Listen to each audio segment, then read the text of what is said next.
அனைவருக்கும் கணித வணக்கம். இப்போ பார்க்க போகிறது 7ஆம் வகுப்புக்குரிய கணக்கு முதல் பருவம் பயிற்சி 1ல் 1ல் 3ல் முதல் கணக்கை பார்க்க போகிறோம். கீழ் காண்பனவற்றை கூட்டுக, எண்கோட்டை பயன்படுத்தி கூட்டுக அப்படின்னு சொல்லி கொடுத்துருக்காங்க.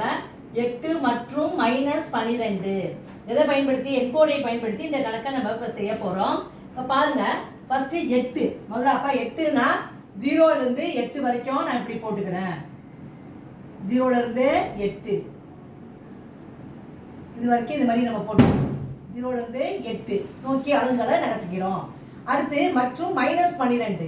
அப்போ -12 அப்படின்னா என்ன செய்யணும், இங்கேருந்து நம்ம என்ன பண்ணணும், 12 அலகுகளை நகர்த்திட்டு வரணும். இப்போ 8ல் இருக்கு.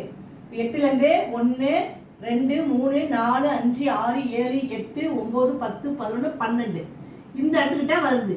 அப்போ நம்ம என்ன செய்யணும், 8லேருந்து எத்தனை எழுதுகிறோம், -12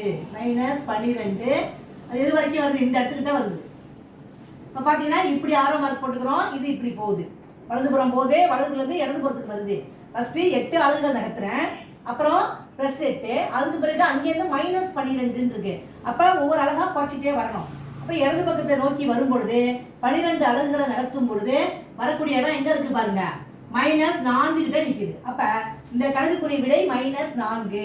இப்போ நேரடியாக கூட்டுறோம்னு வச்சுக்கோங்களேன். 8 + -12. இப்போ வேறுபட்ட குறியீடு என்ன செய்யணும், கழிக்கணும். கழிச்சுட்டு அந்த குறியீடு பக்கத்தில் என்ன குறியீடு இருக்கோ அதை நம்ம அந்த பெரிய நம்பருக்குரிய குறியீடு இட வேண்டும். 12 8 போனால் எவ்வளோ, 4. குறியீடு என்ன இருக்கு, மைனஸ், குறைமுழு. அப்போ ஆன்சர் என்ன வருது, -4. நேரடியாக கூட்டும் பொழுது வரக்கூடிய விடை -4. இப்போ நம்ம எண்கோட்டை பயன்படுத்தி இந்த கணக்கு செய்யும் பொழுது வரக்கூடிய விடை சரியாக இருக்கிறது. ஆன்சர் வந்து என்ன வந்திருக்கு, -4. புரிஞ்சுங்களா?